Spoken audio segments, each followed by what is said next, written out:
त्यासोबतच योग्य आरोग्यविषयीच्या सुविधा ह्या सुद्धा आता प्रत्येकाच्या गरज झालेली आहे।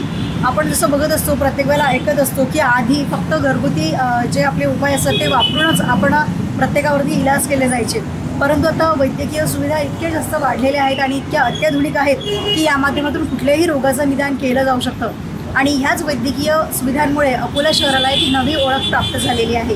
नमस्कार, मी जया RSCच्या या विशेष भागात तुम्हा सर्वांचं मनापासून स्वागत करते। सध्या मी आहे Deshmukh multi speciality hospital. Doctor Vinayak Deshmukh आपल्या सगळ्यांना परिचितच आहेत। बालरोग तज्ज्ञ म्हणून गेले कित्येक वर्ष असं कित्येक परिवार असतील की ज्यांचं अगदी परंपरागत त्यांच्याकडेच फक्त येणं जाणं असेल आणि त्यांचाच हा रुग्णसेवेचा वसा चालवणारे देशमुख मल्टी स्पेशालिटी हॉस्पिटलचे सर्व डॉक्टर आणि सर्व तज्ज्ञ। मल्टी स्पेशालिटी हॉस्पिटल म्हटल्यानंतर इथे किती सगळ्या प्रकारच्या सुविधा उपलब्ध आहेत, कोणते कोणते तज्ज्ञ डॉक्टर्स इथे आहेत आणि इथे काय काय सुविधा आहेत, हे सगळं आजच्या या विशेष भागात आपण जाणून घेणार आहोत। तर चला बघूया देशमुख मल्टी स्पेशालिटी हॉस्पिटल यांच्या उपलब्ध असणाऱ्या सर्व सुविधा आणि तज्ज्ञ डॉक्टरांसोबतचा आपला संवाद।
दर्शकांनो, देशमुख मल्टी स्पेशालिटी हॉस्पिटल यामध्ये श्रीश देशमुख सर हे बालरोग तज्ज्ञ आहेत, तर अवनीश देशमुख सर हे शल्यचिकित्सक आणि लॅप्रोस्कोपी तज्ज्ञ आहेत। त्यासोबतच झेलम मॅम ह्या ज्या आहेत त्या गायनिक आहेत आणि पल्लवी देशमुख मॅम ह्या बदिरीकरणाच्या तज्ज्ञ आहेत।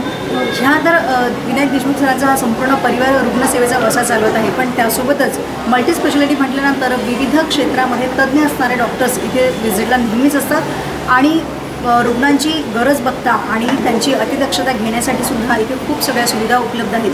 ह्याच आपण या विशेष भागात जाणून घेणार आहोत।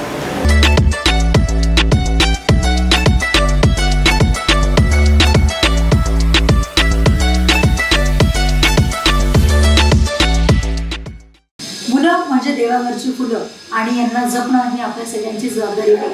आपल्या मुलांना आपण अगदी आपल्या काळजाचा तुकडा म्हणून तळहातावरच्या पोळ्यासारखा वागवत असतो, पण डॉक्टर्स ज्यांना आपण देवदूत समजतो किंवा देवाचं स्वरूप मानतो, तर आज असेच एक देवदूत आणि खास करून लहान मुलांची काळजी घेणारे पिडियाट्रिशियन आपल्या अकोल्यातलं एक नामांकित नाव म्हणजे श्रीश देशमुख सर। आपल्या अकोल्याचं एक सुप्रसिद्ध नाव म्हणजे डॉक्टर विनायक देशमुख यांचे हे सुपुत्र आणि त्यांचाच वारसा पुढे चालवत आता श्रीश देशमुख सर सुद्धा लहान मुलांच्या काळजी आणि या संरक्षणाच्या क्षेत्रामध्ये अजूनही कार्यरत आहेत। सर तुमचं अगदी मनापासून स्वागत आहे। थँक्यू। आणि सर आता लहान मुलांच्या क्षेत्रामध्ये काम करायचं, खरं तर तुम्हाला बाळपण घरातच मिळालेलं आहे, सो कसं काय डिसाईड केलं सर की या क्षेत्रामध्ये तुम्हाला यायचं आहे? हो, माझं गणितच होतं शाळेमध्ये। नाही, ऑफकोर्स तुम्ही डॉक्टर बनणार निश्चित, डॉक्टर बनणं हेच माझं ध्येय होतं, पण त्यातही पिडियाट्रिशियन पिडियाट्रिशियन याच्याकरता बनलो मी। बाबांना ऍक्च्युली बघून पिडियाट्रिशियन बनलो। MBBS मध्ये असताना माझं असं होतं की सर्जिकल साईड नको होती, मला फिजिशियन साईडच पाहिजे होती आणि फिजिशियन मग 2 मेन ब्रांचेस, मेडिसिन आणि पिडियाट्रिक्स। तर मग घरी पिडियाट्रिशियन बाबा होते, लहानपणापासून मी बाबांना बघत आलेलो होतो, तर मग मला पीडियाट्रिक्सच चूज करावं असं वाटलं। क्या बात आहे सर। जनरली आजकाल सगळ्या मुलांचा जो सगळ्यात महत्त्वाचा प्रॉब्लेम असतो, पेरेंट्स जे सांगतात तुमच्याकडे किंवा खरंच खूप सगळे पालक तुम्हाला काही सांगतच असतील की की त्यांची मुलं जेवत नाहीत नीट किंवा खात नाहीत, ह्या युनिव्हर्सल प्रॉब्लेमचं काय सोल्युशन आहे सर? बरोबर, युनिव्हर्सल प्रॉब्लेम ऑलमोस्ट डेली 30-40 आई वडील तरी मला असे भेटतातच, रोजचेच 30-40 असे आई वडील मला भेटतात जे मला म्हणतात की अहो आमचा मुलगा खातच नाही, कितीही काही करा तरीही खात नाही. म्हणजे असं म्हणायला हरकत नाही की लाखातून एकच आई मला येऊन बोलते किंवा 10,000तून एकच आई मला येऊन असं बोलते की आमचा मुलगा छान खातो. अशी लॉटरी सगळ्यांना नाही लागत. पण सर याच्यासाठी काय उपाय किंवा मुलांना घरी कशा पद्धतीने माझ्या जेवणाच्या सवयी लॉटरी लागण्यासारखंच म्हणतो की हो बाबा आमचा मुलगा खूप छान खातो किंवा आमची मुलगी खूप छान खाते. पण सर ऍज अ डॉक्टर नाही पण ऍज अ पेरेंट सुद्धा, म्हणजे तुमच्या घरात जी मुलं आहेत त्यांना तुम्ही घरी संगोपन करताना वागवत असताना कशी जेवणाची सवय लावली? जॉईंट फॅमिली असल्यामुळे आमच्याकडे टोटल एकाच वयाचे पुढे मागे 2-4 वर्ष पुढे मागे असे 5 मुलं आहेत आमच्याकडे. मला 2 आणि माझ्या दादाला 3. तर मी या सगळे अगदी छोट्यापासून अगदी मी बघितलेलं आहे. मी स्वतःच्या घरचे प्रॅक्टिकल एक्सपिरियन्सेस सांगतो. मुलं अरे खा रे बेटा म्हटलं की अजिबातच खात नाहीत. त्यांना खूपच खाऊ घालणे ही कला असते. ज्या आईला ही कला आली ना त्यांचे पोरं सुदृढ होतात. ही कला प्रत्येकाला शिकावी लागते. These are all life skills, life hacks, ज्यांना आपण आजकालच्या भाषेत बोलू की life hack. These are all life hacks, everybody need to learn it. आणि कसं असतं ना, मी तुम्हाला सांगतो की एकदा तुम्हाला कोणी बोललं की अरे ही सायकल आहे, सायकलवरती बस, पायडल मार, येते का सायकल? नाही. पोहणं कसं शिकतो आपण? अरे कोणाला म्हटलं की अरे पाण्यात उडी मार, हात मार, पाय मार, येते का पोहणं? नाही. हात पकडून सायकल शिकावी लागते, हात पकडून पोहणं शिकावं लागतं. तसंच आजकाल मी आमच्या हॉस्पिटलला एक प्रोग्राम चालू केला, इंटेन्स वेट गेन प्रोग्राम. त्याच्यामध्ये आम्ही आई वडिलांचा हात पकडून पोरांना कसं खाऊ घालायचं हे शिकवतो आहे. आणि त्याचे रिझल्ट बऱ्यापैकी चांगले आहेत. म्हणजे खूपच चांगले आहेत त्याचे रिझल्ट. सर्व्हिस सेशन म्हणजे कोणत्या दिवशी किंवा काही अशी ठराविक वेळ आहे का? हा, मी ऍक्च्युली असं दुपारी आई वडिलांना खाऊ आणायला सांगतो आणि कसं खाऊ घालायचं हे लिटरली हात पकडून शिकवतो मी आई वडिलांना. त्याच्यानंतर हे आई वडील घरी जातात आणि मग खाऊ घालतात तशा रीत्याने पोरांना आणि अगदी भराभर वजन वाढतात त्यानंतर पोरांचे. आणि सर मुलांचा आणखी एक कॉमन प्रॉब्लेम झालेला आहे, तो म्हणजे खास करून शाळा बंद करायचं की पोट दुखतं. हा सुद्धा मला वाटतं तुमच्या काही सगळ्यात जास्त पेशंट येत असतील. तर शक्यतोवर जी लहान मुलं आहेत अगदीच न्यूबॉर्न बेबीज पासून तर 11-12 वर्षापर्यंतच्या मुलांमध्ये शक्यतोवर हा आपल्याला त्यांचा त्रास नेहमीच असतो. काय याची एक्झॅक्टली कारण असू शकतात सर? हे बघा, पोट दुखण्याचं जनरली कुठल्या एज ग्रुपमध्ये होतं की 5-6 वर्षापासून तर 10-12 वर्ष 15 वर्षाच्या पोरांपर्यंत 5 ते 15 वर्षाच्या पोरांना पोट दुखायचा प्रॉब्लेम होतो. आणि बरेचदा आपल्याला असं वाटतं की अरे शाळेची वेळ झाली आणि पोरगा बोलायला लागला की पोट दुखतं. पण नाही, तसं नसतं. पोरांचं खरोखर पोट दुखत असतं. काय होत असतं मी तुम्हाला सांगतो. बऱ्याच लोकांच्या घरी पाण्याचा फिल्टर नसतो, मग ते साधं म्युनिसिपालिटीचं पाणी पितात नळातलं. आता हे नळातलं पाणी पाहिजे तेवढं स्वच्छ नसतं. ते टोटली निर्जंतुक ज्याला आपण पाणी म्हणतो, जर्म फ्री आणि व्हायरस फ्री असं नसतं दुर्दैवाने ते पाणी आपल्या म्युनिसिपालिटीच्या नळातलं. तर त्याच्याने पोरांना इन्फेक्शन्स होतात. 5 ते 15 वर्षाच्या पोरांमध्ये कसं होतो की वय वाढलेलं असतं, त्याच्यामुळे प्रतिकारशक्ती वाढलेली असते, त्याच्यामुळे एकदम उलट्या पातळ संडास होतील इथपर्यंत परिस्थिती नाही जात, पण काहीच होणार नाही असंही नाही होत. मग ते अधेमध्ये असं चालत राहतं त्यांचं, पोट दुखते. इन्फेक्शन्स, इंट्रा ॲब्डॉमिनल इन्फेक्शन्स ज्यांना आम्ही म्हणतो एंटेरोकोलायटिस, या इन्फेक्शन्समुळे पोरांचं पोट दुखतं. मोस्ट ऑफ द 80% वेळा तेच कारण असतं मुलांच्या पोट दुखायचं. सर मग जसं आमच्या ऐकण्यात आहे की 80% प्रश्न हे पाण्यामुळे निर्माण होतात तब्येतीचे. सो मग पण जर 12 महिने गरम केलेलं किंवा उकळलेलं पाणी पिणे हे सुद्धा शक्य. फिल्टर आपल्या घरी फिल्टर लावून घ्या, हेच सगळ्यात उत्तम उपाय आहे त्याच्यासाठी. कारण रोजच उकळायचं पाणी आणि प्यायचं हे जरा सगळ्यांनाच कठीण पडतं. त्याच्याऐवजी फिल्टर लावला की ते फिल्टर करत राहतं पाणी. येस. आणि सर मुलांचं इम्युन सिस्टम चांगलं राहण्यासाठी किंवा ते वाढवण्यासाठी काय केले पाहिजे? त्यात उत्तम उपाय असा आहे की हाय प्रोटीन डाएट चालू करा पोरांना, ज्याच्याने की proteins are the building blocks of the body. Protein intake चांगला असेल तर तुमच्या मुलाचं वजन छान वाढतं, ग्रोथ छान होते, हाईट छान वाढते, इम्युनिटी छान राहतं, आजारपणं कमी राहतात, इंटेलिजन्स वाढतो, इतके सगळे अगदी प्रोटीन, हाय प्रोटीन डाएटचे फायदे आहेत. बिलकुल. पण सर हाय प्रोटीन मध्ये जर स्प्राउट्स आणि अंडी या व्यतिरिक्त आणखी कुठला आहार घेता येईल? हो, प्रोटीन, हाय प्रोटीनचे 3 मेजर सोर्सेस आहेत. मिल्क अँड मिल्क प्रोडक्ट्स, म्हणजे दूध आणि दुधापासून बनणारे प्रोडक्ट्स, जसं की चीज झालं, पनीर झालं, दही झालं. दुसरं झालं व्हेजिटेबल प्रोटीन. व्हेजिटेबल प्रोटीनमध्ये तुमच्याकडे दुसरं झालं नॉनव्हेज, त्याच्यामध्ये चिकन, मटन, फिश आणि अंडे. आणि तिसरं पण बऱ्याच घरी व्हेजिटेरियन डाएट असतं, म्हणजे लोक म्हणतात की अरे नाही आम्ही एवढं, आणि जे नॉनव्हेज खातात तेही रोजच्या रोज थोडी ना नॉनव्हेज खातात लोक. आपल्या भारतीय लोक असं नाही खात की रोजच नॉनव्हेज आहे, असं नसतं. खूपच कमी लोकांच्या घरी रोजच नॉनव्हेज असतं. मग व्हेज प्रोटीन कुठला, what is a good source of veg protein? त्याच्यासाठी मी एक छान युक्ती डिव्हाइस केलेली आहे. त्याच्यासाठी आता कसं असतं की तुम्ही किती भाज्या खाता, आपल्या अकोल्यात काय काय भाज्या मिळतात, भेंडी, अजून काय असते, बटाटे, कोबी, पालक, घुमून फिरून भोपळे, वांगे, इनमेन 10 भाज्या आपण त्याच भाज्या खातो, बरोबर आहे?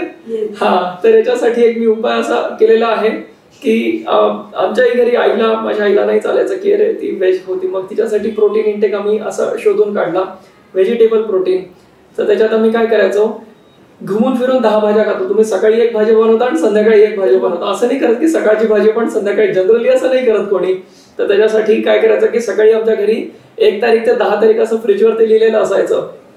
मटकी, चवळी, चणे, छोले, राजमा, सोयाबीन, ते न्यूटेला चंक्स असतात ते, पनीर, टोफू, वाल, अगदी 10 मूग, मसूर, 10-12 प्रकार सांगितले मी. याच्यापैकी तुमच्या घरी असं 1 तारीख ते 10 तारीख तुम्हाला आवडणारे प्रकार हे लिहा आणि सकाळची भाजी हीच बनवा. आणि मग संध्याकाळची भाजी वांगे झाले, कोहळं झालं, भोपळा झाला, पालक झालं, कोबी झाली, अशा भाज्या फक्त रात्रीलाच बनवा. याचे 3 फायदे आहेत. एक तर तुमची व्हरायटी वाढते. आपण इनमेन 10-12 भाज्या खातो तर तुमच्या दुप्पट होऊन जातात भाज्या. सर पण आता ज्या पद्धतीचं जंक फूड खाण्याचं मुलांचं प्रमाण वाढलेलं आहे आणि जेवणाच्या काही किंवा निश्चित वेळा त्यांच्या राहिलेल्या नाही आहे, पण अगदी जर योग्य विचार केला तर खरोखर काय योग्य पद्धत असायला हवी जेवणाची मुलांच्या? नाही, मुलांच्या जेवणाची म्हणजे 5 वर्ष आणि अबाऊ मुलांच्या जेवणाची पद्धत हीच आहे की सकाळी उठल्या एक ग्लासभर त्यांना छान दूध पाजा. दुधात काही टाका नाही टाका फार काही फरक नाही पडणार. दूध कुठलं वापरलं पाहिजे, गाईचं, म्हशीचं? कुठलंही चालेल, एनिथिंग विल डू. गाईचं म्हशीचं ऑलमोस्ट सेमच आहे. म्हशीच्या दुधात जास्ती प्रोटीन आणि कॅलरीज असतात. म्हशीचं मिळालं तर फार छान, नाही मिळालं तरी काही हरकत नाही. आणि 2 square meals a day with a breakfast, म्हणजे 2 वेळा जेवण, भरपेट जेवण, हेच सगळ्यात चांगला आहार राहील. जे आपण एज ओल्ड टेक्निक्स ऐकत आलेलो आहोत की सकाळी जेवा, संध्याकाळी जेवा, that is actually best, that works. नाही पण वाढत्या मुलांसाठी तर त्यांचा जो इंटेक आहे त्यांच्यासाठी, हो अर्थातच त्यांच्यासाठीच हे मी आता जे डाएट सांगितलं की सकाळी हे जे सांगितलं मी, आणि सर खरं तर मुलांचं जेवणाची व्यवस्था जी मला वाटतं सगळ्या आईवडिलांसाठी खूप मोठा प्रश्न आहे. तुम्ही जसं म्हटलं ती एक कलाच आहे खरं मुलांना जेव घालणे. पण आता जसं सीझनल ज्या काही त्यांना डिसीज होतात किंवा छोटे मोठे जे त्यांचे आजार सुरू असतात, तर प्रत्येक ऋतूनुसार काय काळजी एक्झॅक्टली घ्यायला पाहिजे? म्हणजे जसं आता आपल्याकडे पाऊस कधी पण पडतो आहे सध्या, ऊन मध्येच तापायला लागतं, अशा वेळेला काय खास काळजी मुलांसाठी घेतली पाहिजे? या पावसाळ्यामध्ये ना सध्या सर्दी खोकले हेच खूप जास्त चालू होतात मुलांना. शाळेत जातात, एका वर्गात 40 पोरं बसलेले असतात, कोणी ना कोणी खोकलतच असतं, शिंकतच असतं. एक जरी पोरगा खोकला किंवा शिंकला तरी 40 पोरांना एक्सपोजर होतं. ते 40च्या 40 घरी येतात आणि सगळे सर्दी खोकले घेऊन येतात. That is actually how the disease gets transmitted from one house to another house. म्हणजे आता हे बघा, 2 पोर, एक राऊतवाडीत राहतो मुलगा आणि एक कौलखेडला राहतो मुलगा, पण दोघे जण एका वर्गात जातात आणि कौलखेडवाले आजार राऊतवाडीत येतात किंवा राऊतवाडीवाले आजार कौलखेडमध्ये जातात. सांगायचं तात्पर्य मला असं वाटतं की कोविड मध्ये जे मास्क लावण्याची सवय, exactly, that is best. Crowded places avoid करा, मास्क वापरा बाहेर जाताना. पण मग जे आपण मास्क लावतो जनरली, आता तर थोडंसं प्रमाण कमी झालेलं आहे, पण मग तो ऑक्सिजन आपण सोडताना जसं कार्बन डायऑक्साईड जो आपण सोडतो, मग ते मुलांना कंटिन्यू लावून त्याचे काय तास असले पाहिजे किंवा किती वेळ ते? काय नाही, आता तुम्ही असं आहे की इट इज सब्जेक्टिव्ह. तुम्ही जितका वापरू शकता, जितका जास्त वापरू शकता तितकं तुमच्यासाठी चांगलं.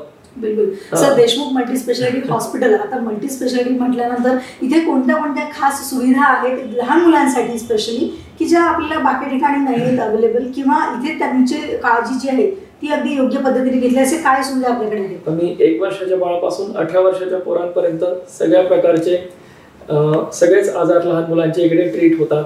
अगदी नवजात शिशूपासून जे अगदी छोटे कमी दिवसांचे बाळ असतात त्यांच्यापासून तर आम्ही 18 वर्षाच्या पोरांपर्यंत सगळ्या प्रकारचे आजार, सगळ्या प्रकारचे ऑपरेशन इकडे आमच्या हॉस्पिटलला करतो. आणि सर मला वाटतं कोविडच्या काळामध्ये लहान मुलांसाठीच ICU सेंटर मला वाटतं एकमेव कदाचित देशमुख हॉस्पिटलच होतं. सो अशा सिरियस केसेससाठी आपल्याकडे काय फॅसिलिटीज आहेत? हो, आमच्याकडे कोविडमध्ये एक 10 वर्षाचा मुलगा होता, त्याचा स्कोर 21/25 होता, म्हणजे खूपच जास्ती सिरियस होता तो बाळ. व्हेंटिलेटरवरती होता, 6 दिवस तो व्हेंटिलेटरवरती होता, पण मग शेवटी चांगला होऊन घरी गेला. सर अगदी एखादी क्रिटिकल आठवणीतली केस आहे का की खूप कठीण होती आणि ती आपल्याकडे सक्सेस झाली? आमच्याकडे तशा तर बऱ्याच केसेस असतात, पण एक आता मागच्या वर्षी आमच्याकडे एक छोटा अगदी खूपच 26 आठवड्याचा बाळ होता, 690 ग्राम जन्माचं वजन, आणि काही दिवसांनी मग त्याचं वजन 500 ग्राम झालं होतं त्या मुलीचं वजन. आणि मग आमच्याकडे जवळपास 1.5 महिना 53 दिवस ती मुलगी ॲडमिट होती आमच्याकडे, आणि शेवटी चांगलं होऊन घरी गेले. आणि आता ती फॉलोअपला येते, सगळं डेव्हलपमेंटल माइलस्टोन्स एकदम नॉर्मल आहे, तिचे वजन छान आहे, वाढ एकदम छान होते आहे मुलीची. आणि सध्या काय एज आहे सर मुलीचं? जवळपास 6 वर्षाची झालेली आहे ती. अरे म्हणजे तिने सर्वाइव्ह केलं शेवटी. आणि तेव्हा कोरोनाचा तर खूपच अगदी जास्ती प्रकोप चालू होता, त्याच्यात हे सगळं आमचं प्रकरण घडलं. पण सर मग आपल्याकडे असं काही काउन्सिलिंग साठी कोणी येतं का? कारण अशा सिच्युएशन मध्ये आई वडील पॅनिक झालेले असतात, कधी कधी मुलांना किंवा काही काही केसेस मुलांच्या असं त्यांना खरोखर काउन्सिलिंगची गरज असते, अशी व्यवस्था आपल्याकडे असते? मीच करतो काउन्सिलिंग, सगळ्या पेरेंट्सचं मेडिकल काउन्सिलिंग मीच करतो. Very nice sir. आणि तुमच्या ह्या असाच प्रवास तुमचा छान चालत राहो, तुमच्या हातून अशीच रुग्णसेवा घडत राहो, आणि आम्हाला आज वेळ दिला त्यासाठी तुमचा अगदी मनापासून आभार. थँक्यू. आणि ते श्रीश देशमुख सर, याच पद्धतीने देशमुख मल्टी स्पेशालिटी हॉस्पिटल कशा पद्धतीने वेगळं आहे किंवा इथे आणखी काय काय सुविधा आहेत हे आपण आजच्या विशेष भागामध्ये जाणून घेणार आहोत, तेव्हा बघत राहा आमचा हा विशेष भाग. धन्यवाद. मुनिया सच बोल रहा है, मैं सच में खेलना भूल गया हूँ. वो तो मेरे बारे में कुछ जानता ही नहीं. कौन हूँ, कहाँ से आया हूँ, क्लासेस, ट्यूशंस, स्कूल, नोट्स, माँ बाप, सबके अलावा मेरी कोई जिंदगी ही नहीं है दद्दू.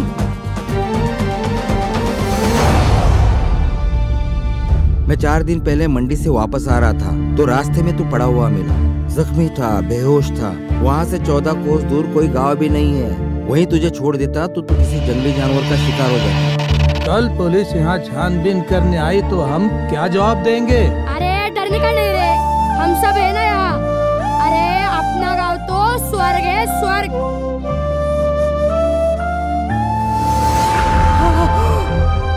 अतुल, अतुल.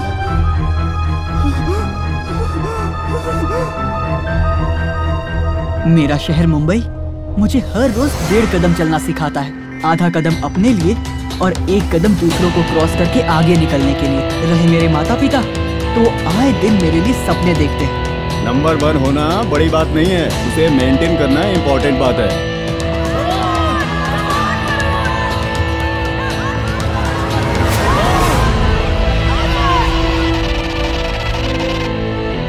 इस बार तू जीतेगा, जीत के दिखा. पता चला कौन आ रहे हैं? शायद वरुण के माता पिता होंगे. क्या तुझे सच में अपने घर का पता नहीं? मैं तो सोच रहा था शहर से अच्छा गांव है, सुकून है, लेकिन यहाँ आने के बाद पता चला कि यहाँ पर भी एक किस्म की दौड़ है. ऐसी दौड़, कुछ बनने की दौड़.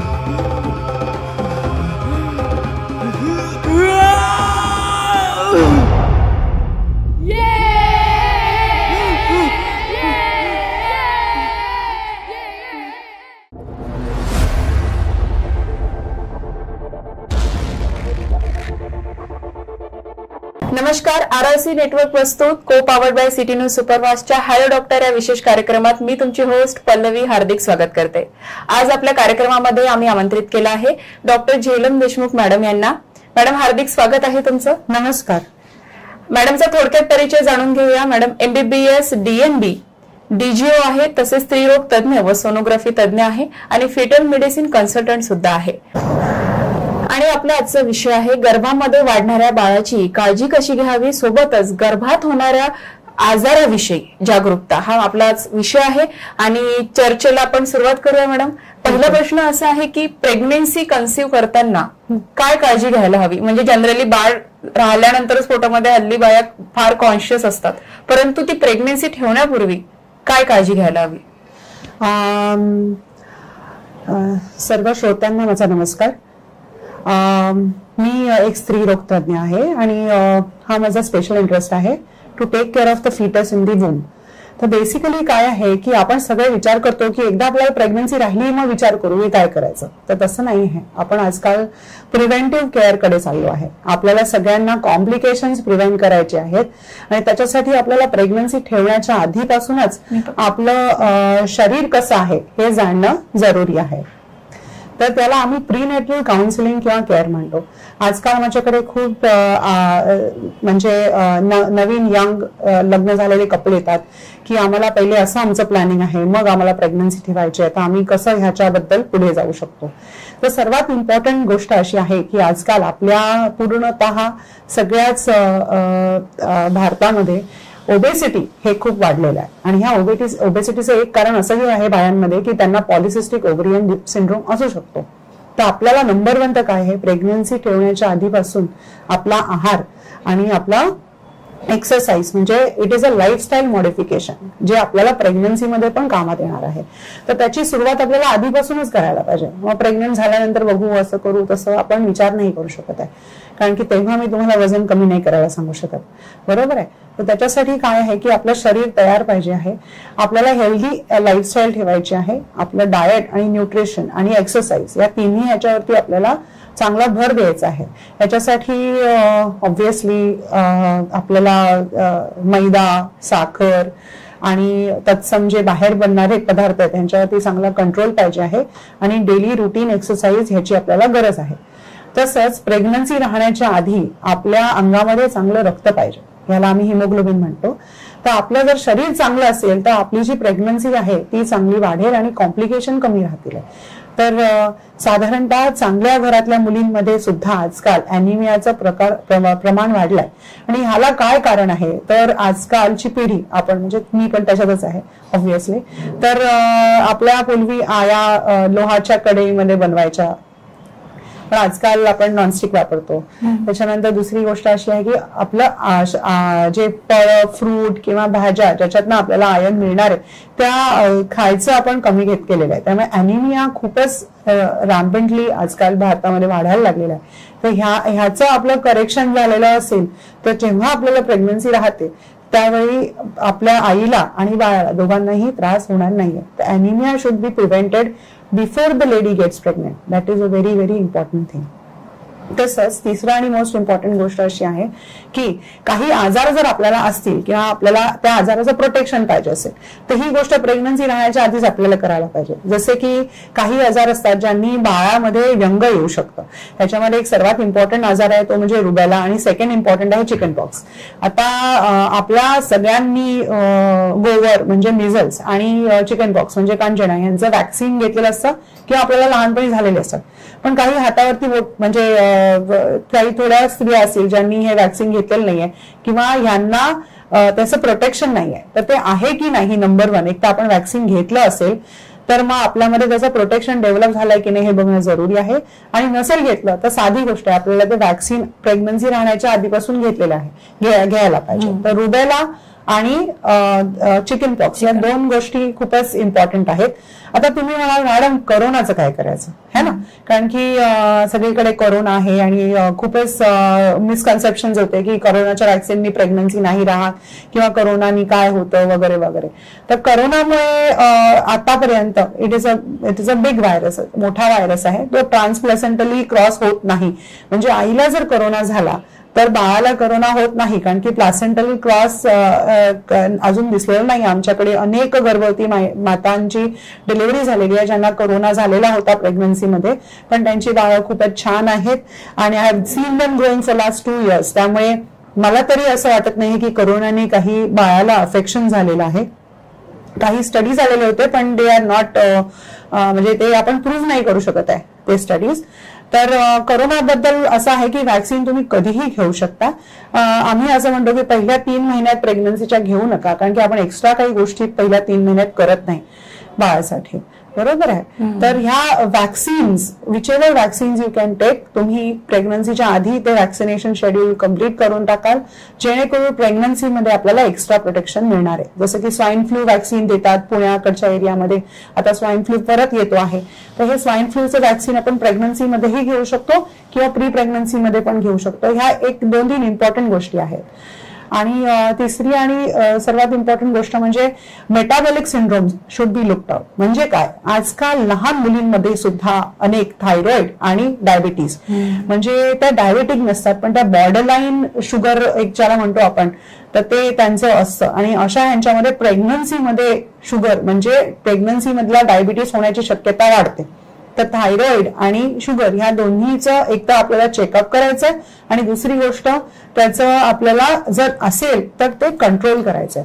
कारण की थायरॉइड जर आपलं कमी असेल, ज्याला हायपोथायरॉइडिझम आपण म्हणतो, ज्याच्यामध्ये TSH म्हणून जे आपण टेस्ट करतो ती वाढलेली असते, तर याच्यामध्ये काय होतं की बाळामध्ये, म्हणजे जे बाळ आपल्या पोटामध्ये किंवा म्हणजे जो गर्भ आपल्या पोटामध्ये वाढतोय त्याच्यामध्ये काही सबनॉर्मल मेंटेशन्स येऊ शकतात किंवा काही कॉम्प्लिकेशन्स येऊ शकतात. तसं जर आपल्याला नको असेल तर मग आपण एक साधी टेस्ट करणं आणि त्याच्यावरती जर जरुरी असेल तर उपाय करणं, हे दोन्ही गोष्टी जरुरी आहे प्रेग्नन्सीच्या आधीपासून. आणि healthy food, healthy exercise and healthy lifestyle is the key for everything. तुम्ही एकंदर सगळंच याच्यामध्ये आहार आणि कुठल्या टेस्ट वगैरे करायला हवं याविषयी सखोल माहिती सांगितली. या पुढचा आपला प्रश्न असा आहे की विषयच असा आहे की गर्भामध्ये होणारे जे काही आजार असतात तर ती कुठल्या प्रकारची असतात? गर्भामध्ये म्हणजे 2-3 गोष्टी असतात ज्याच्यामध्ये आपण म्हणतो की गर्भाची वाढ कशी आहे एक इम्पॉर्टंट आहे. There might be some growth issues with the baby. आणि दुसरी गोष्ट अशी आहे की आपल्याकडे खूप प्रेग्नन्सीज येतात ज्याच्यामध्ये कंजनायटल ॲबनॉर्मलिटीज, म्हणजे काय की हृदयामध्ये काही प्रॉब्लेम आहे, मेंदूमध्ये काही प्रॉब्लेम आहे किंवा इतर कुठल्या अवयवांमध्ये बाळाचा प्रॉब्लेम आहे, याला कंजनायटल ॲबनॉर्मलिटीज म्हणतात. त्याच्यानंतर दुसरी गोष्ट म्हणजे बाळाला इन्फेक्शन येऊ शकतात पोटामध्ये, त्याच्यामुळे बाळामध्ये काही गोष्टी दिसून येऊ शकतात, हे एक आहे. आणि काही गोष्टी असतात या जेनेटिक असतात, म्हणजे काय बाळ नॉर्मल आहे दिसायला तर सगळं ठीक आहे, पण अशा बाळांना काही ज्या आईवडिलांमध्ये जेनेटिक कंडिशन्स आहेत जसं की मस्क्युलर डिस्ट्रॉफीज आहेत किंवा आपल्याकडे, आणि ह्या रिजनमध्ये खूपच अनडायग्नोस्ड आहे ते म्हणजे थॅलेसेमिया आणि सिकल सेल. तर ह्या गोष्टी आजकाल सरकारने सुद्धा, म्हणजे आपल्या लेडी हार्डिंग मध्ये याचं मोठं ड्राईव्ह झालेलं आहे, मोठं कॅम्पेन झालेलं आहे आणि ह्या टेस्ट अगदी सरकारीमध्ये पण फ्रीली आणि कमी पैशात होऊन मिळतात. तर थॅलेसेमिया आणि सिकल सेल या 2 गोष्टी ज्या आहेत त्या स्क्रीन होणं जरुरी आहे. आणि आई आणि वडील दोघे जर वाहक असतील म्हणजे कॅरियर असतील तर अशा गर्भाचं आपल्याला थॅलेसेमिया मेजर आहे का, सिकल सेल डिसीज आहे का, हे बघणं जरुरी असतं. तर ह्या 2-3 गोष्टी आहेत ज्या आपल्याला नेहमी बघायला लागत असतात. त्यामुळे ज्यांची आपल्याला शंका येते किंवा ज्यांच्या फॅमिलीमध्ये जेनेटिक प्रॉब्लेम्स असतात त्यांच्यामध्ये आपण ह्या एक्स्ट्रा गोष्टी नेहमी चेक करत राहतो आणि जर गरज असेल तर मग त्या गर्भाची तपासणी आपण करत असतो. आणि आता या प्रकार आपल्याला कळल्यानंतर त्याची म्हणजे निदान कशी केली जातात? तर प्रत्येकाचं निदानाचे म्हणजे पद्धत वेगळी आहे. आणि दुसरी गोष्ट अशी आहे की प्रत्येकाचं कारण जाणून आपल्याला त्याच्यावरती पुढे काय करता येईल ते बघता येईल. जसं की काही कंजेनायटल ॲबनॉर्मलिटीज असतात. आमच्याकडे खूप गावोगावचे पेशंट येतात की हृदयामध्ये ठिपका सांगितला मॅडम, तर अशा काही जेनेटिक कंडिशन्स किंवा काही बाळामध्ये दिसणाऱ्या ज्या गोष्टी आहेत सोनोग्राफीमध्ये किंवा कुठल्या ह्याच्यामध्ये, तर बेसिकली आपण सोनोग्राफीमध्ये बघत राहतो म्हणून आजकाल ते बघत आहे. तर सगळ्याच गोष्टी दिल्यात आणि त्याच्यामुळे बाळामध्ये प्रॉब्लेम आहेच असं नाही आहे. तर प्रत्येक गोष्टीची एक प्रोबॅबिलिटी आहे, म्हणजे शक्यता सांगण्याची एक कॅपॅसिटी आहे. जसं की आपण विचार केला की बाळाच्या हृदयामध्ये ठिपका सांगितलाय, म्हणजे इकोजेनिक इंट्राकार्डियक फोकस सांगितलेला आहे. तर अशामध्ये ऍक्च्युली खरं सांगायचं तर 10% एशियन बेबीज मध्ये हे नॉर्मली मिळतं. त्यामुळे पेरेंट्स म्हणजे आई वडील खूप घाबरून जातात, अरे बापरे आमच्या बाळाला हृदयात प्रॉब्लेम सांगितला मॅडम, आणि सगळेजण खूप पॅनिक होऊन जातात की आता काय करायचं बुवा. तर प्रत्येक गोष्टीचा डायग्नोसिस प्रॉपर झाला पाहिजे. त्याच्या पुढच्या काही स्क्रीनिंग टेस्ट म्हणजे काही स्क्रीनिंग टेस्ट आपण करू शकतो, आणि दुसरी गोष्ट आहे की काही डायग्नोस्टिक टेस्ट करू शकतो. 2 गोष्टी इम्पॉर्टंट आहेत, स्क्रीनिंग आणि डायग्नोस्टिक टेस्ट. तर दॅट इज ज्याच्यामध्ये मी मेनली काम करत राहते की आपल्याला काही गोष्टी सोनोग्राफीमध्ये दिसल्यात बुवा, आणि मग त्या बाळामध्ये प्रॉब्लेम होण्याची शक्यता आहे. आता शक्यता ही कशी असते, म्हणजे साध्या भाषेत बोलायचं तर 100 90 बाळांना नॉर्मल बाळ होईल आणि 10 बाळांना ॲबनॉर्मल बाळ होईल, अशी साधारणतः प्रत्येक गोष्टीची एक शक्यता दिलेली आहे. तर आपण कुठे बसतोय हे जाणणं जरुरी आहे, कारण की हे काही 100% खात्री देणाऱ्या टेस्ट नाही आहे. तर आपण अनेक स्क्रीनिंग टेस्ट करत असतो. फर्स्ट ट्रायमेस्टर स्क्रीनिंग आहेत, त्याच्यानंतर आपण डायग्नोस्टिक टेस्ट म्हणजे 100% खात्री देणाऱ्या टेस्ट असतात. याच्यामध्ये आपण बाळाचं गर्भजल तपासत असतो, गर्भजल परीक्षा म्हणतात त्याला, किंवा कोरियॉनिक विलस सॅम्पलिंग म्हणजे बाळाच्या वारेचा तुकडा आपण तपासायला पाठवतो. हा आपण 12व्या आठवड्यातच करू शकतो, म्हणजे 3 महिने सरले की करू शकतो, आणि एक जी टेस्ट आहे ती आपण 4थ्या महिन्यात करत असतो. ह्या 2-3 गोष्टी आहेत ज्या आपण 100% डायग्नोसिस टेस्ट आहे.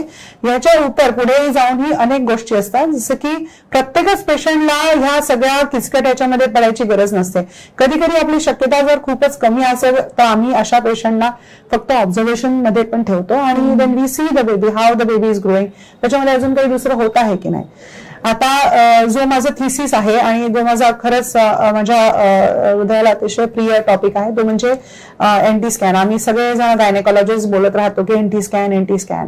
तर सर्वात इम्पॉर्टंट पहिली सोनोग्राफी जी मी म्हणेन ती म्हणजे पहिल्या 3रा महिना सरत आला की आपण एक सोनोग्राफी करतो.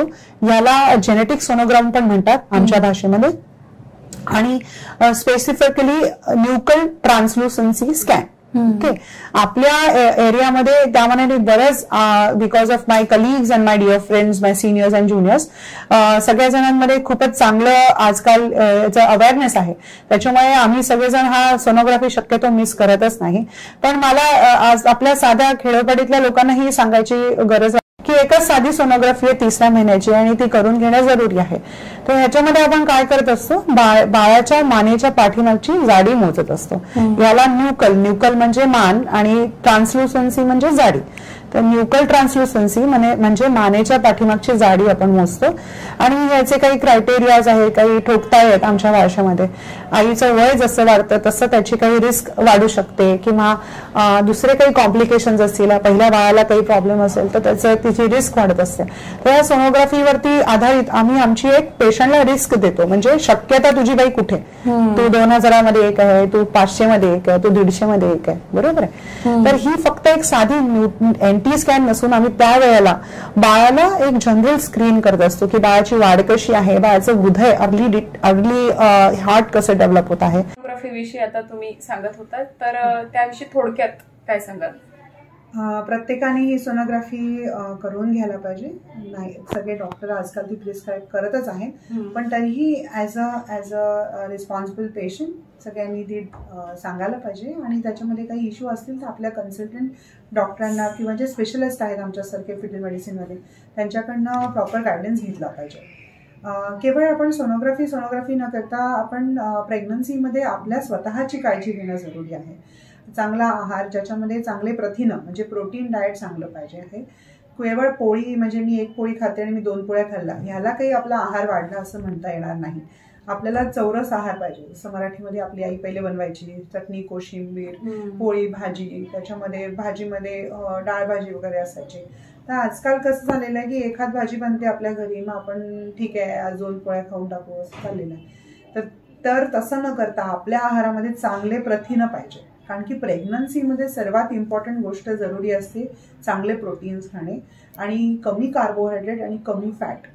आणि फॅट जे आपण खातो आहे हे चांगल्या प्रतीचं फॅट पाहिजे. म्हणजे आपण तूप आणि लोणी आणि बटर खाणे हे एक्सपेक्टेड नाही आहे.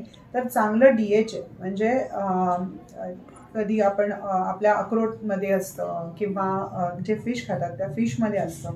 ह्याने बाळाच्या मेंदूच्या वाढीला मदत होते. तर आपल्या घरी बरोबर बोललं जातं की 2 तरी बदाम खावे लहान बाळांनी आणि प्रेग्नंट बाईंनी. तसं ज्याच्यामध्ये चांगले DHA तिला मिळत आहेत असे चांगले फॅट्स त्यांनी खाणं जरुरी आहे. आणि अजून एक गोष्ट अशी आहे की प्रेग्नन्सीमध्ये ज्यांना चालू शकतं त्यांनी प्रॉपर आपलं एक्सरसाइज जे काही जमत आहे तुम्हाला वॉकिंग किंवा जे माइल्ड एक्सरसाइजेस तुमच्या डॉक्टरांनी तुम्हाला सांगितलेले आहेत ते तुम्ही चालू ठेवणं जरुरी आहे. जेणेकरून तुम्हाला पुढे येऊन डिलिव्हरीमध्ये काही त्रास होत नाही हे जरुरी आहे. धन्यवाद मॅडम. तुम्ही आमच्या कार्यक्रमामध्ये आजच्या विषयाविषयी गर्भामध्ये वाढणाऱ्या बाळाची काळजी कशी घ्यावी सोबतच त्या आजाराविषयी जागरूकतेविषयी इतकं छान मार्गदर्शन केलं त्यानिमित्त मी तुमचे आभार मानते. थँक्यू. तुमचे बरेच प्रश्न असतील आणि त्याचं निराकरण वेळेचं बंधन असल्यामुळे झालं नसेल, परंतु तुम्ही थेट देशमुख सुपर स्पेशालिटीमध्ये येऊन डॉक्टर झेलम मॅडमशी संपर्क साधू शकता आणि तुमचे प्रश्न विचारू शकता. कारण आम्ही घेतलाय तुमच्या आरोग्याचा ध्यास जो की असेल तुमच्यासाठी खास. तोपर्यंत नमस्कार. मुनिया सच बोल रहा है. मैं सच में खेलना भूल गया हूँ. वो तो मेरे बारे में कुछ जानता ही नहीं. कौन हूँ, कहाँ से आया हूँ, क्लासेस, ट्यूशंस, स्कूल, नोट्स, माँ बाप, सबके अलावा मेरी कोई जिंदगी ही नहीं है दद्दू.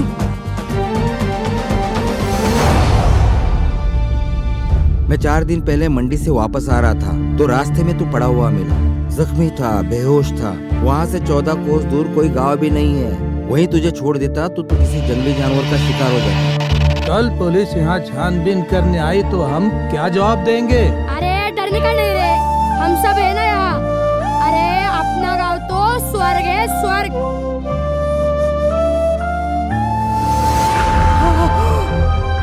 अतुल, अतुल.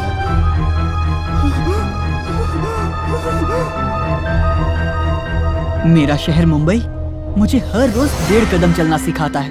आधा कदम अपने लिए और 1 कदम दूसरों को क्रॉस करके आगे निकलने के लिए. रहे मेरे माता पिता तो आए दिन मेरे लिए सपने देखते हैं. नंबर 1 होना बड़ी बात नहीं है, उसे मेंटेन करना इम्पोर्टेंट बात है.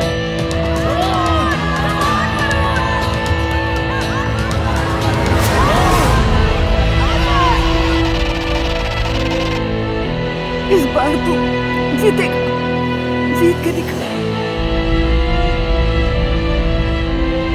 पता चला कौन आ रहे हैं? शायद वरुण के माता पिता होंगे.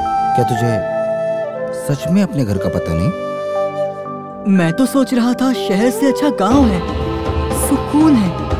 लेकिन यहाँ आने के बाद पता चला कि यहाँ पर भी एक किस्म की दौड़ है. ऐसी दौड़, कुछ बनने की दौड़.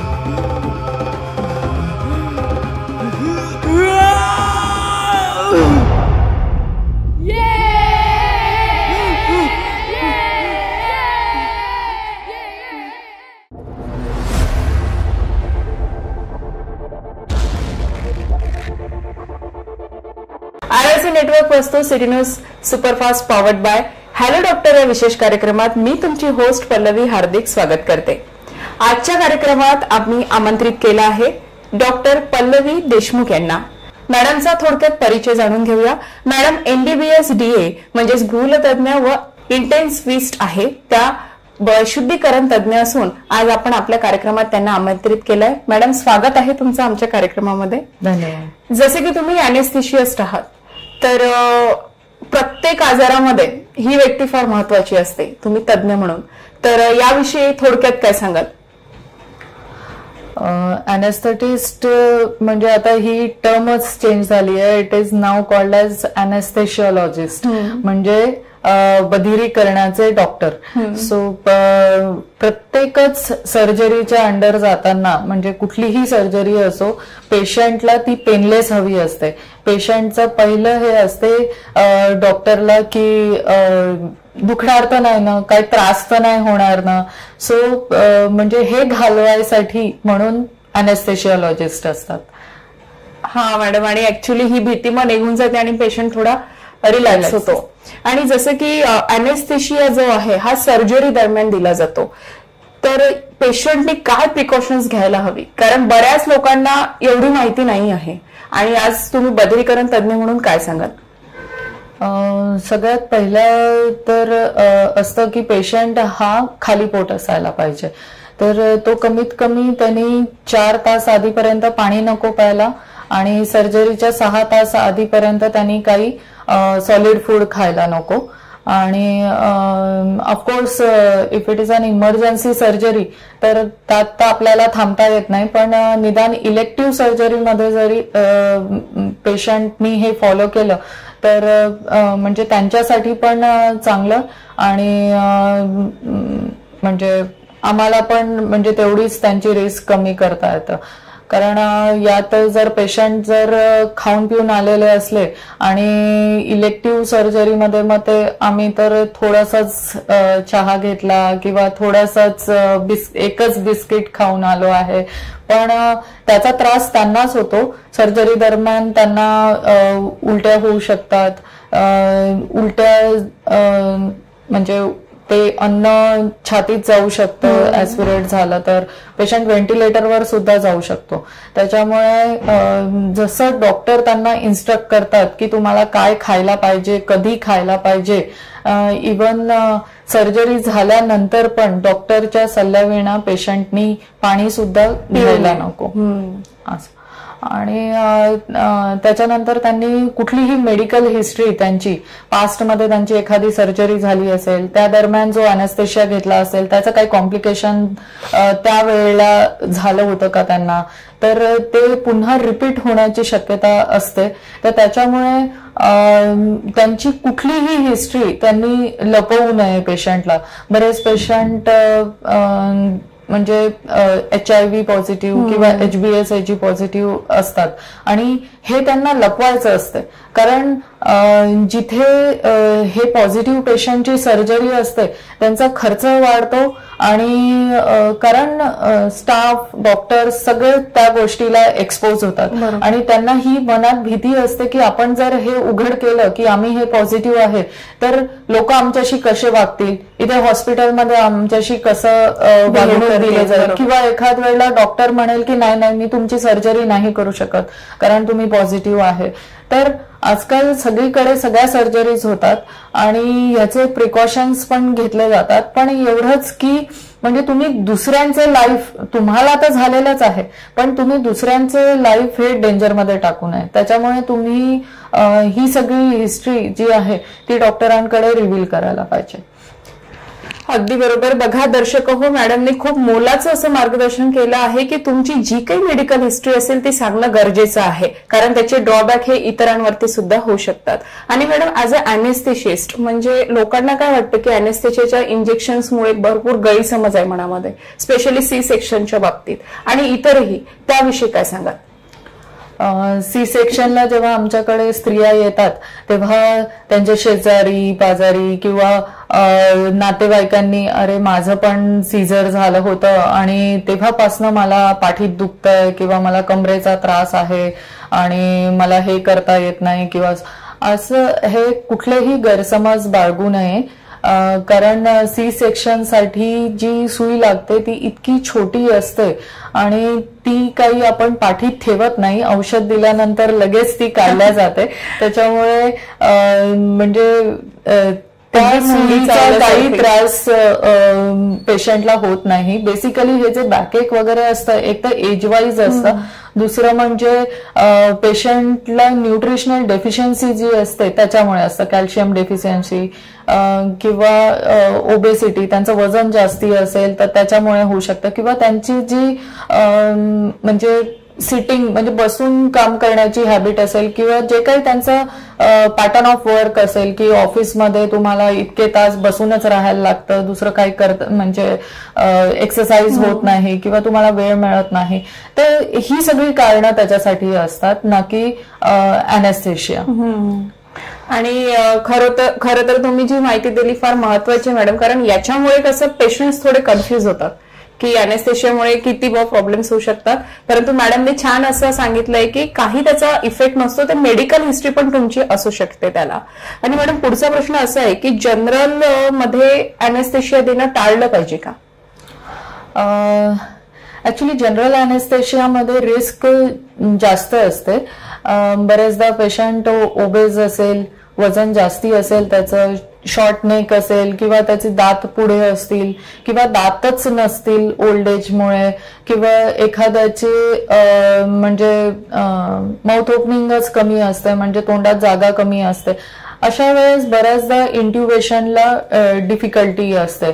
त्याच्यानंतर जनरल अॅनेस्थेशियामधून कुठले पेशंट्स लवकर बाहेर येतात, कधी उशिरा बाहेर येतात, तर बरेच ड्रग्स त्यातून दिले जातात.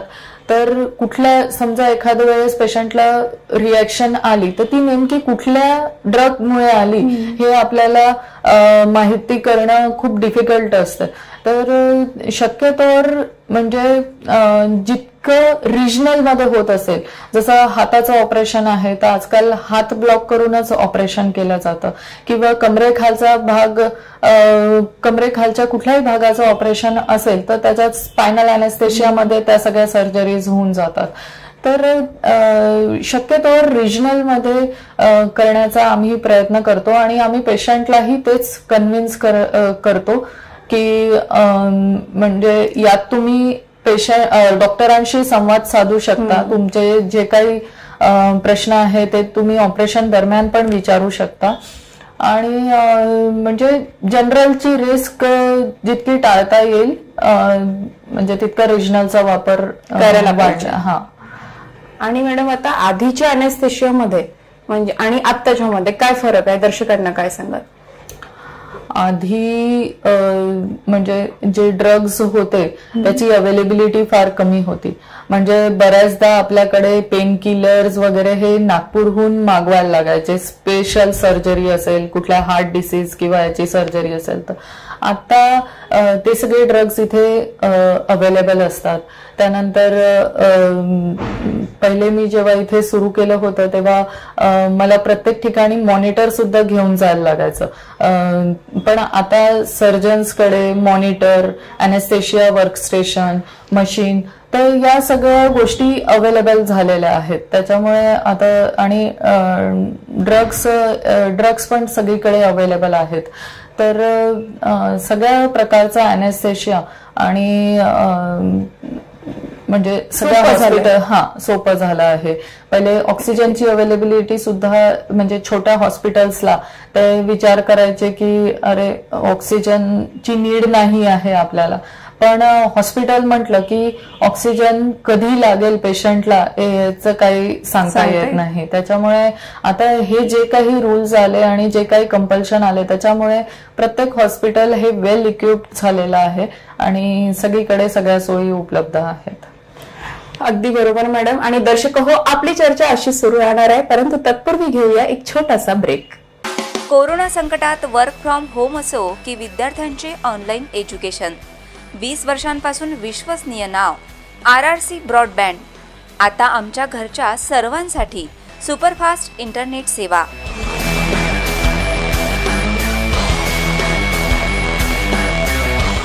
चोवीस तास मिळवा 100 Mbps ची स्पीड. RRC broadband.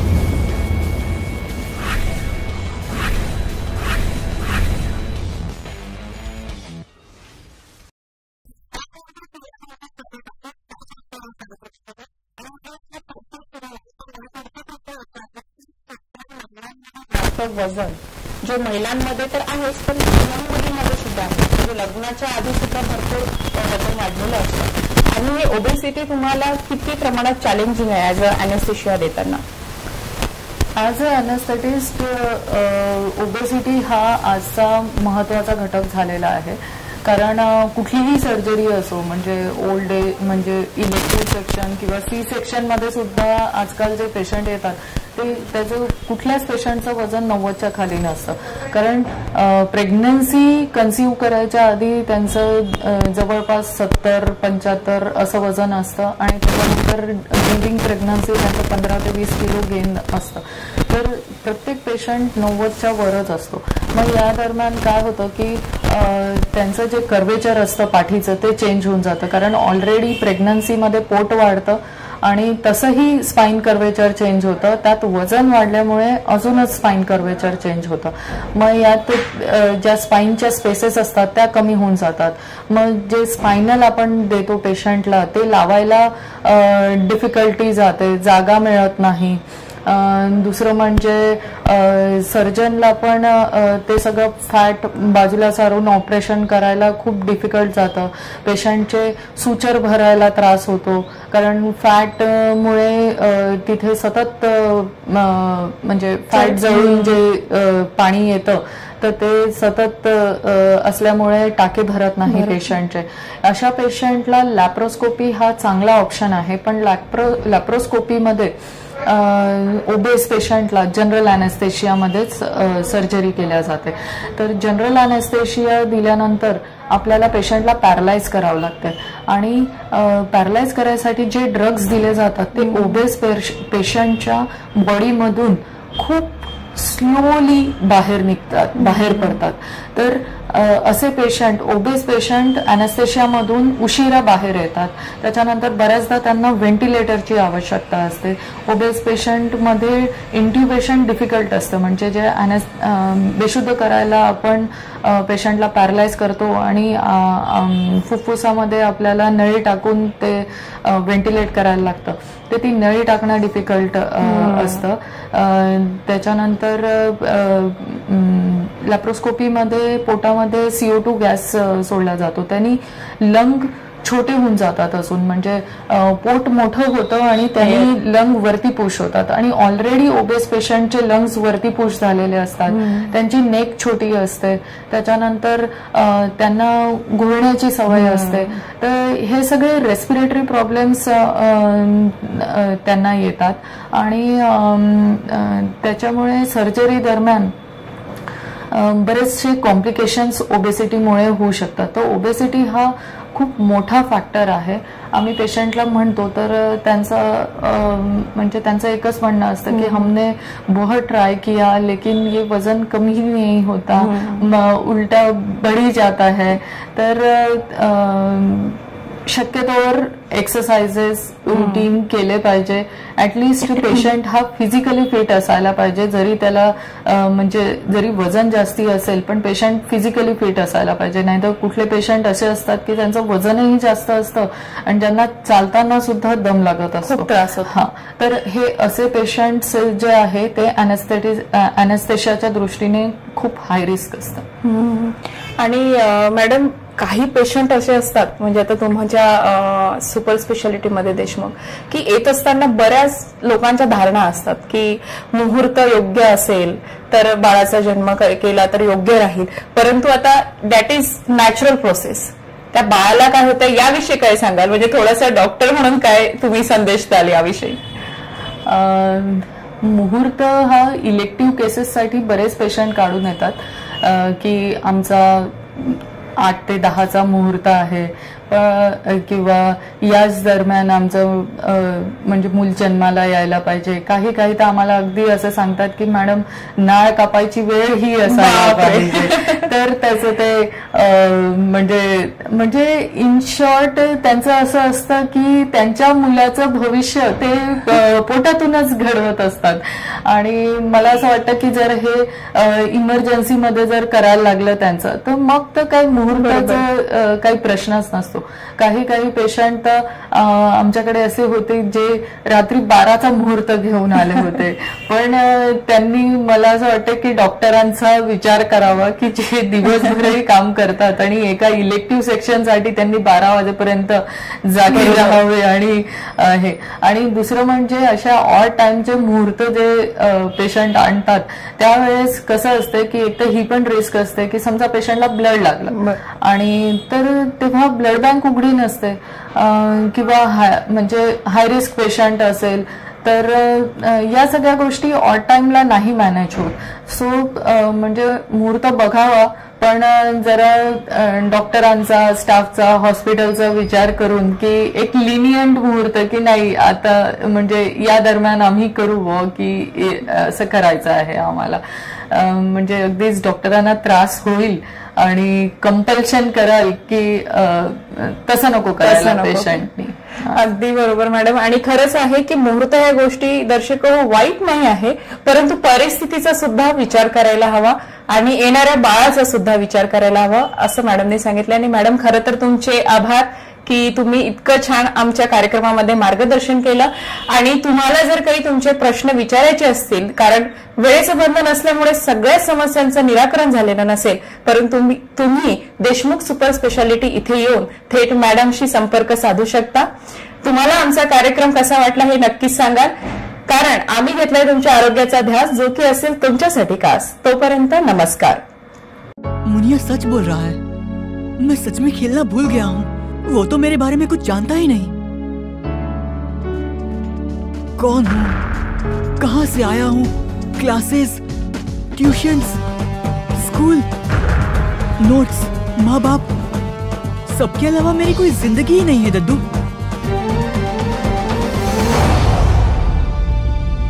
मैं 4 दिन पहले मंडी से वापस आ रहा था तो रास्ते में तू पड़ा हुआ मिला.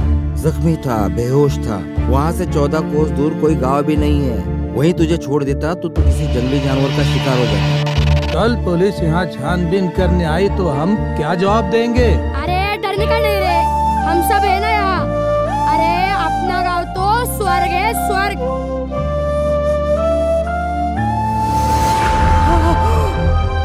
अतुल, अतुल.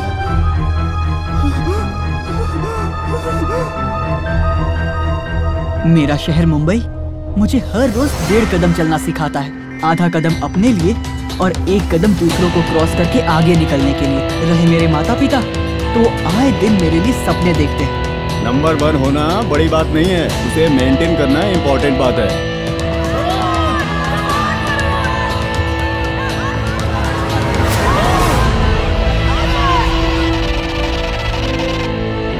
इस बार तो जीतेगा, जीत के दिखा.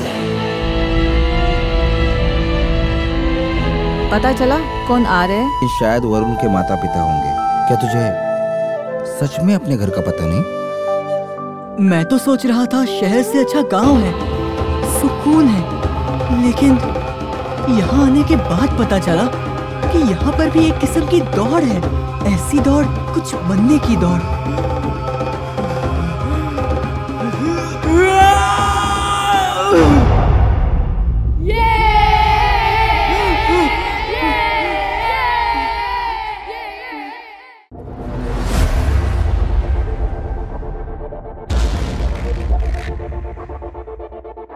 एक स्त्री आपल्या आयुष्यामध्ये विविध जबाबदाऱ्या पार पाडत असते, यामध्ये ती विविध भूमिका सुद्धा निभावत असते.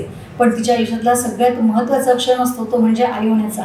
आई झाल्यानंतर एका स्त्रीमध्ये कित्येक बदल होत असतात. त्यासोबतच या बाळंपणात तिला कित्येक आजारांना सुद्धा सामना करावा लागतो. नमस्कार, मी जया. आजच्या या विशेष भागात तुम्हा सर्वांचं मनापासून स्वागत करते. देशमुख मल्टी स्पेशालिटी हॉस्पिटलच्या माध्यमातून आपण आदरणीय डॉक्टर झेलम देशमुख मॅम यांच्याकडनं स्त्रियांचे असणारे विविध आजार आणि त्यासाठीचे काय उपाययोजना असतात हे आपण जाणून घेतलं. पण त्यासोबतच महिलांचे अनेक आजार आहेत ज्याविषयी आज आपण अधिक माहिती जाणून घेणार आहोत. आणि यासाठी चर्चा करण्यासाठी आमच्यासोबत आहेत लॅप्रोस्कोपिक तज्ज्ञ आदरणीय doctor Avnish Deshmukh sir. Sir, तुमचं स्वागत आहे विशेष भागात. नमस्कार सर. लॅप्रोस्कोपिक खरं सांगायचं तर अगदी साध्या भाषेमध्ये महिलांना ज्यांना माहिती की लॅप्रोस्कोपीमध्ये कोणते कोणते आजार असतात किंवा काय त्रास असतो, पहिले तर आम्हाला ते जाणून घ्यायचं की एक्झॅक्टली लॅप्रोस्कोपिक म्हणजे काय. लॅप्रोस्कोपी म्हणजे दुर्बिणी वाटी शस्त्रक्रिया. जसं जसं जग किंवा विज्ञान पुढे गेलं तसं तसं विज्ञानाने प्रगती करत आपण विज्ञानाच्या मार्फत कमीत कमी चिरा आणि पेशंटला त्याचं मॅक्सिमम बेनिफिट मिळायचा प्रयत्न केलेला आहे. आणि त्याच्यामुळे खरोखरच पेशंटला लवकरात लवकर रिकव्हरी होऊन पेशंट पटकन घरी जाण्याची जी एक नवीन पद्धत सुरू झाली आहे त्याच्यामुळे पेशंटला भरपूर आराम आणि भरपूर फायदा होतो. दुर्बिणी वाटी शस्त्रक्रियेमध्ये टाकाचिरा न घेता आपण व्यवस्थित कमीत कमी टाकाचिऱ्यामध्ये हे ऑपरेशन करून पेशंटला जास्तीत जास्त फायदा करून देतो. त्याला दुर्बिणी वाटी शस्त्रक्रिया असं म्हणतात. बिलकुल सर. पण महिलांच्या बाबतीत जर म्हटलं तर खूप सगळ्या त्यांच्या शरीरामध्ये जसं जसं वेळ किंवा वय बदलतं तसं तसं बरेचसे चेंजेस होत जातात. पण आजकाल जे सगळ्यात जास्त आपल्याला ऐकायला येतं ते म्हणजे की कॅन्सरचे जे पेशंट असतात यांची संख्या वाढते. तर महिलांमध्ये हा रेशो कशा पद्धतीचा आहे आणि साधारणतः आपल्या भागामध्ये कुठल्या पद्धतीचं कॅन्सर तुम्हाला जास्त पेशंट्स तुम्ही अनुभवलेले आहेत? महिलांमध्ये असलेले कर्करोग म्हणजे गर्भाशयाचे कर्करोग व अंडाशयाचे कर्करोग म्हणजे ओव्हरीचे कर्करोग हे दोन मुख्यतः कर्करोग आहेत. त्या कर्करोगांमध्ये गर्भाशयाचे जे तोंडाचं जे कर्करोग आहे म्हणजे ज्याला कॅन्सर सर्विक्स असं म्हणतो त्याचं प्रमाण सर्वाधिक आहे. जवळपास 40% स्त्रियांमध्ये 30 ते 40% स्त्रियांमध्ये याचं प्रमाण आढळते. या सगळ्या प्रकारच्या कॅन्सर्समध्ये दुर्बिणी वाटी शस्त्रक्रियेचं फार मोलाची कामगिरी आहे. कारण आपण जेव्हा दुर्बिणी वाटी शस्त्रक्रिया करतो तेव्हा पेशंटला टाकाचिरारहित शस्त्रक्रिया होते व शस्त्रक्रियेनंतर पेशंटची जी पुढची कॅन्सरची वाटचाल असते जसं किमोथेरपी असते किंवा रेडिओथेरपी असते हे देण्यामध्येही पेशंटला फार फायदा होतो आणि आपण हे लवकरात लवकर पेशंटला सुरू करू शकतो. नक्की सर. आता देशमुख मल्टी स्पेशालिटी हॉस्पिटल म्हटल्यानंतर इथे लॅप्रोस्कोपीच्या संदर्भात कोणत्या महिलांना अत्याधुनिक सुविधा इथे उपलब्ध आहेत? सर्जरीच्या बाबतीत असतील किंवा औषधोपचाराच्या बाबतीत असतील?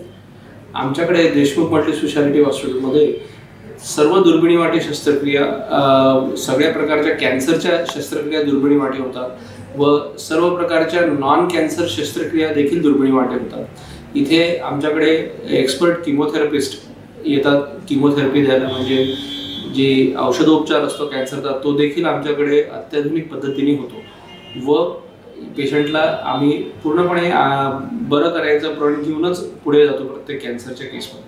नक्की सर. तुमचा हा प्रवास असाच छान चालत राहो.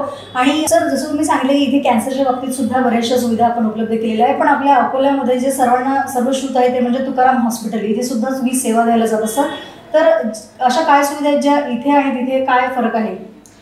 तुकाराम हॉस्पिटल हे एक सामाजिक संस्थेने निर्माण केलेलं कॅन्सर हॉस्पिटल आहे ज्याच्यामध्ये की आपल्याला अत्याधुनिक रेडिओथेरपीचे युनिट आपल्या अकोल्याला लाभलेलं आहे.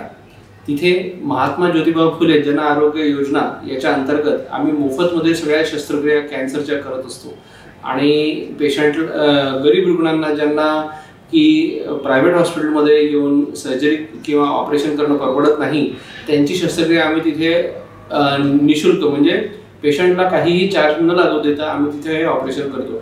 तिथे सर्व प्रकारच्या कॅन्सरच्या सर्जरीज आम्ही करत असतो जसं की तोंडाचे जिभेचे कॅन्सर स्तनातले कॅन्सर गर्भाशयाचे अंडाशयाचे कॅन्सर व पोटातले कॅन्सर अशा सर्व प्रकारच्या कॅन्सरच्या शस्त्रक्रिया तुकाराम हॉस्पिटलमध्ये मोफतमध्ये विदाऊट एनी चार्ज आम्ही हे योजनेअंतर्गत करत असतो. सर आता जशा पद्धतीने सगळ्यांची लाईफस्टाईल बदलत चाललेली आहे यामध्ये आपण बघत असतो की बाहेर जंक फूड खाणे यंगस्टर्समध्ये टीनेजर्समध्ये ह्या खूप गोष्टी येतात. त्यामध्ये बरेच मेन्स्ट्रुअल इश्यू जे आहेत ते सगळ्यात मोठ्या प्रमाणात आता बघायला मिळतात किंवा लवकर गर्भधारणा न होणे वगैरे. तर अशासाठी तुम्ही आमच्या सर्व महिला श्रोत्यांना काय एक कानमंत्र देऊ इच्छिता की जेणेकरून त्यांनी आपल्या दैनंदिन आयुष्यात कुठल्या गोष्टी अतिशय महत्त्वाच्या आपल्या आरोग्यासाठी केल्या पाहिजे? जसं आपण दैनंदिन आयुष्यामध्ये सर्व कामांना आणि आपल्या रोजगाराला किंवा आपल्या प्रोफेशनला किंवा स्टुडंट लाईफमध्ये एज्युकेशनला सर्व प्राधान्य देतो आणि आपलं सर्व लक्ष आपली हेल्थ सगळी त्याच्यावरती केंद्रित करतो तसं थोडंसं सगळ्यांनी स्वार्थी होऊन स्वतःच्या हेल्थवरती लक्ष एकाग्रचित्त करणं खूपच जरुरी आहे. याच्यामध्ये एक थोडं मॉर्निंग व्यायाम म्हणजे स्वतः व्यायाम याच्यामध्ये योगासनाचा खूप जास्ती योगदान असतो आणि स्वतःला फिट ठेवणे चांगलं खाणे आणि सात्विक जेवण जेवणे याचा आपल्या तब्येतीवरती आणि या सगळ्या गोष्टींवरती फार चांगला आणि पॉझिटिव्ह इफेक्ट होतो. जो माणूस रोज व्यायाम करतो त्याला कुठलाच आजार होत नाही आणि व्यायाम हा एकमेव असा उपाय आहे जो की बिना औषधं घेता आपण आजारांना हरवू शकतो आपली रोगप्रतिकारक शक्ती बळकट बनवून. सो व्यायाम करणं हा एक सगळ्यात मोठा याच्यातला गुरुमंत्र आहे जो की सगळ्यांनी लवकरात लवकर आपल्या आयुष्यात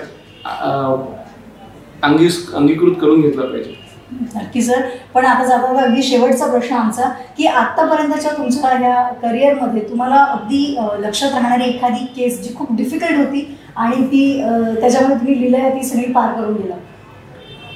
एक यकृत किंवा स्वादुपिंडाचा कॅन्सर ज्याला म्हणतात अशी एक ऑपरेशन आम्ही तुकाराम हॉस्पिटलमध्ये केलेलं आणि परमेश्वराच्या कृपेने फार पेशंट चांगली झाली होती. त्यांना स्वादुपिंडाचा कॅन्सर होता आणि आज पण ते पेशंट माझ्याकडे गेले 5 वर्ष झाले व्यवस्थित फॉलोअपमध्ये असतात आणि भेटतात आणि परमेश्वराच्या कृपेने त्या बऱ्या झाल्या याचा आनंद मला खूप जास्ती वाटतो. Thank you so much sir.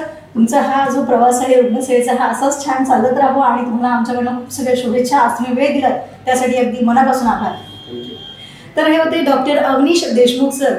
Deshmukh multi स्पेशालिटीच्या माध्यमातून रुग्णसेवेचा वसा सातत्याने चालवणारा संपूर्ण देशमुख परिवार आणि त्यांच्या ह्या हॉस्पिटलमध्ये उपलब्ध असणाऱ्या सर्व सुविधा खास करून सर्वांसाठीच हे एक फायदेशीर आहे. आपल्या अकोला शहराला वैद्यकीय क्षेत्रामुळे एक नवी ओळख मिळते आहे आणि कदाचित त्यात ह्या प्रत्येक डॉक्टरचा सहभाग आणि त्यांचा जो सहभाग याच्यामध्ये आहे त्याच्यामुळेच ही ओळख आणखी वाढत जाणार आहे. तेव्हा हा विशेष भाग बघायला नक्की विसरू नका आणि बघत राहा RRC नेटवर्क. धन्यवाद.